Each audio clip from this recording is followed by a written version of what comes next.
खुशी, जैसा नाम वैसा ही काम। होली का दिन था और इस दिन का वो होली जाने से होली आने तक इंतजार करती थी। अरे खुशी कहाँ है, सुबह सुबह कहाँ चली गई? सुमित्रा खुशी की माँ ने कहा। तभी आयुष, खुशी का भाई, उसकी आवाज आई। माँ भूल गई क्या, आज होली है। आज खुशी हाथ नहीं आने वाली, गई होगी अपने दोस्तों की टोली के साथ। जब तक घाट घाट का रंग ना लगा लेगी आएगी नहीं।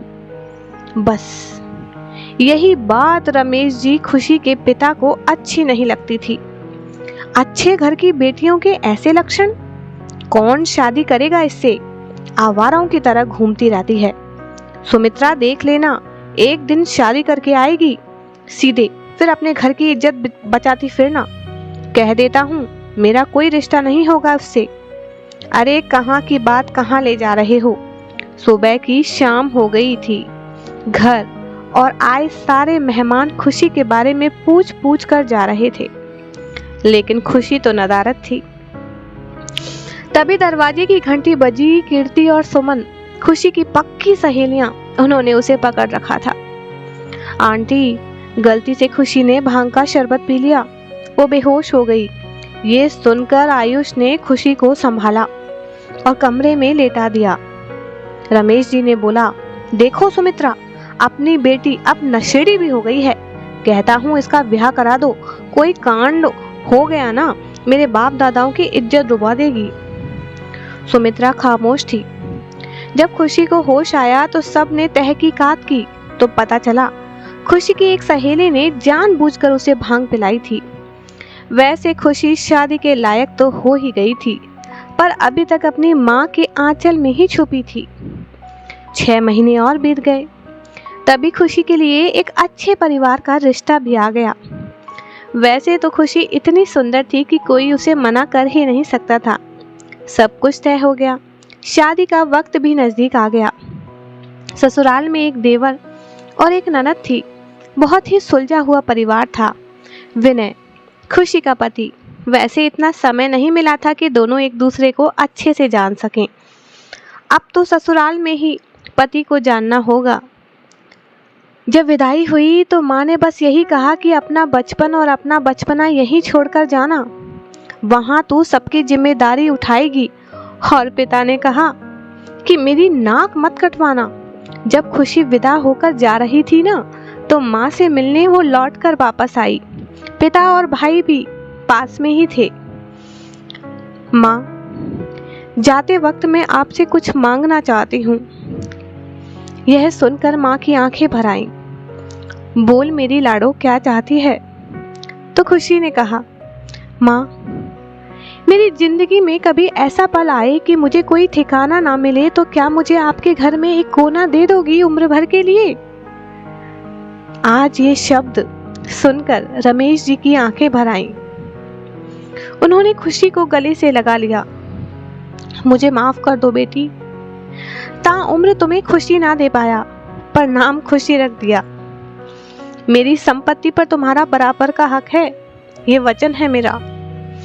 कभी ऐसा वक्त आया तो सोचना मत कि मैं क्या करूं, तू सीधे अपने घर पर आना। ये कहकर रमेश ने अपनी बेटी को विदा कर दिया। ससुराल में नए लोगों के बीच उसे कुछ वक्त लगा घुलने मिलने में, पर वो तो खुशी थी, हर किसी को खुशी से अपना लेती थी।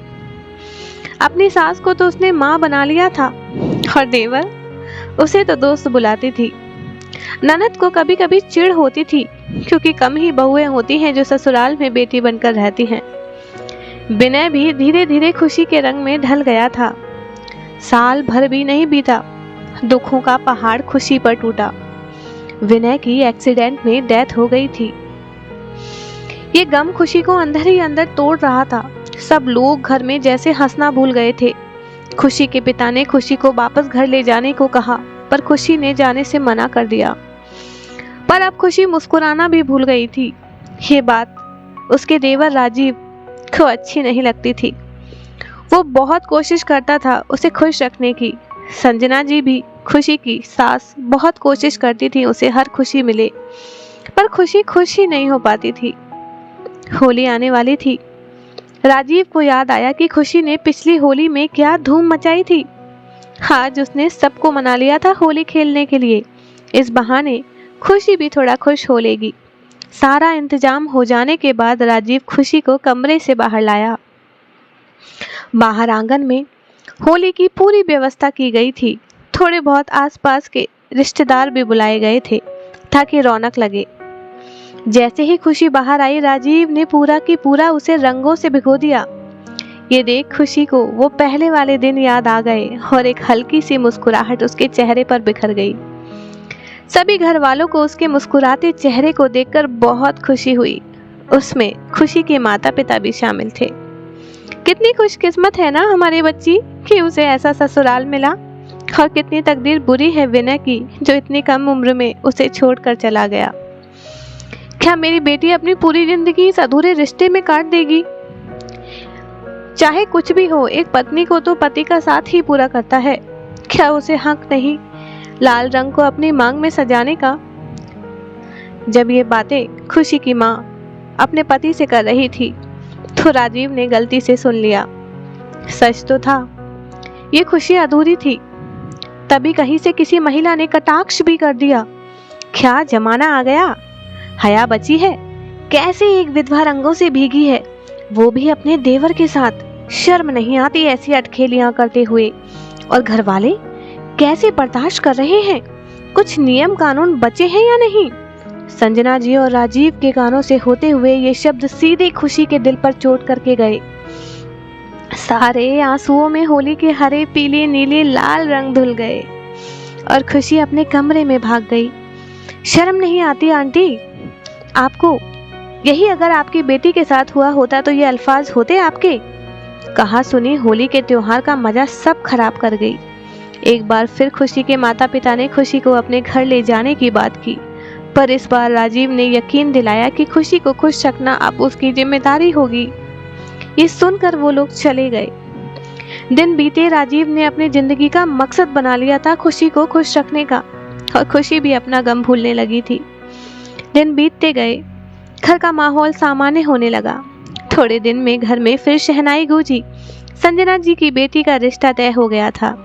घर में वही गाना बजाना नाच सब शुरू हो गया था। खुशी भी इस माहौल में ढलने लगी थी। रीना, खुशी की ननद का जोड़ा, सब उसके ससुराल से आया तो खुशी ने उनका स्वागत किया और अपने हाथ फैलाए थाल को लेने के लिए। तो रीना की जेठानी को ये बात अच्छी नहीं लगी। जब खुशी इधर उधर हुई तो उसने संजना से कहा कि बुरा मत मानिए, आपका दिल बहुत बड़ा है और अपनी बेटी की खुशियों पर, लेकिन अपनी बेटी की खुशियों पर तो रहम कीजिए। क्यों शगुन की थाल को खुशी को छूने दिया? ये बात अब संजना जी के मन में खटक गई थी। मेहंदी के दिन राजीव ने जिद की खुशी से कि मेहंदी लगवाएगी वो भी। जब इस बार लड़के के घर से मेहंदी आई तो दरवाजा खुशी ने ही खोला, पर संजना जी ने उसे रोक दिया, ये कहकर कि ये बात मैं देख लूंगी, तुम कुछ और काम कर लो बेटा। खुशी को ये बात सामान्य लगी तो उसने कुछ नहीं कहा। जब मेहंदी लगाने का वक्त आया तो खुशी ने कहा कि माँ, मैं मेहंदी लगवा लूं? रीना को मुझे मेहंदी लगानी है, मुझे बहुत अच्छी मेहंदी लगानी आती है। तो वहाँ पर बैठी एक महिला ने कहा, अरे संजना जी, ज़्यादा मॉडर्न ख्यालों की मत बनो, अपनी बेटी का शगुन तो देखो। ये बात आज खुशी को चुभ गई। उसने सोचा कि क्या वो अपशगुनी है। राजीव ने फिर आज हद पार की और तमाशा हो गया। रीना को यह बात अच्छी नहीं लगी। मेरी शादी का मजाक बन रहा है तो कभी कुछ रोज तमाशा होता है। और भाभी, जब आपको एक बार कह दिया है जो काम आपको नहीं करना है वो क्यों करती हो? माँ कुछ सोच समझकर ही कहती होगी ना। आज राजीव का हाथ रीना पर उठ गया। ये बहुत गलत हुआ। संजना ने भी जब मुंह फेरा तो खुशी की खुशियों में आग लग गई। वो मायूस होकर चली गई अपने कमरे में। अगली सुबह हल्दी की रस्म थी, पर खुशी ने अपने माता पिता को बुला लिया था। खुशी नीचे आई। उसने अपने पिता से कहा, पापा, आज वो वक्त आ गया जब मुझे आपका दिया हुआ वचन चाहिए। आपके घर में एक कोना चाहिए हमेशा के लिए। रमेश की आंखें भर आईं। देखिए बहन जी, ससुराल आखिर ससुराल ही होता है। वो दिखा देता है कि बहू और बेटी में फर्क है, पर अभी मैं जिंदा हूँ। मैंने तो पहले भी कई बार खुशी को ले जाने को कहा ताकि मैं उसका घर फिर से बसा सकूं, और वो आपके प्यार के बंधन में कैद ही रही, और आज आपने उसे उस बंधन से आसानी से मुक्त कर दिया। उसी वक्त शगुन की हल्दी आ चुकी थी, पर संजना खामोश थी, जैसे वो भी ये शगुन अपशगुन बातों पर विश्वास करने लगी थी। राजीव को कुछ भी अच्छा नहीं लगा। राजीव ने खुशी का हाथ सबके सामने पकड़ा और हाथ में जो हल्दी थी उसे लेकर खुशी के गालों पर लगा दिया। हंगामा हो गया। राजीव, तुम अपनी हदें पार कर रहे हो, संजना, उसकी माँ ने कहा। हाँ, आज मैं अपनी हर हद पार कर रहा हूँ। मैं खुशी की जिंदगी में फिर से रंग भरना चाहता हूँ। कैसा दस्तूर है दुनिया का, औरत की जिंदगी में मर्द नहीं तो उससे उसकी जिंदगी के रंग छीन लिए जाते हैं। ये आज हल्दी का रंग मैं खुशी को देता हूँ। अब मैं खुशी से शादी करना चाहता हूँ। यह सुनकर सब भौचक्के के रह गए। कुछ ने तो ये इल्जाम भी लगाया कि जरूर कुछ चक्कर होगा देवर भाभी का, पर रमेश इस फैसले से खुश नजर आए। कोई तो था जिसने मेरी बेटी के दर्द को समझा, पर न जाने क्यों संजना खामोश हो गई। नहीं राजीव, तुम ये गलत कर रहे हो, खुशी ने कहा। क्यों क्यों नहीं हो सकता? दोस्त कहती हो ना मुझे, तो दोस्त एक बंधन में नहीं बन सकते क्या? आज से इस खुशी के जीवन से खुशी कोई नहीं छीनेगा। बहुत ताने मारे गए, पर राजीव की जिद जीत गई। अब एक नहीं दो शादियां होने वाली थी। संजना जी भी चाहे कुछ भी जताएं, पर वो नहीं चाहती थी कि खुशी कहीं भी जाए।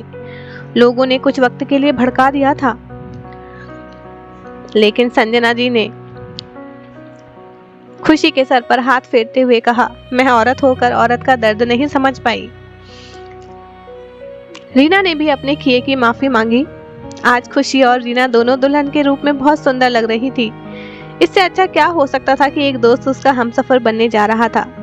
तो दोस्तों, ये कहानी तो यहाँ खत्म हो गई, पर हमारे समाज में ये खोखला व्यवहार औरतों की जिंदगी बर्बाद करता ही रहता है। वो रंग जो खुद नहीं कहते कि हमें यहाँ इस्तेमाल मत करो, उन्हें निषेध बना दिया जाता है, जो ठीक नहीं है। ये मानसिकता हटनी चाहिए। इस बार होली पर खुशी ने अपनी खुशियों को होली के रंगों में डुबो दिया और परिवार के साथ जमकर होली खेली।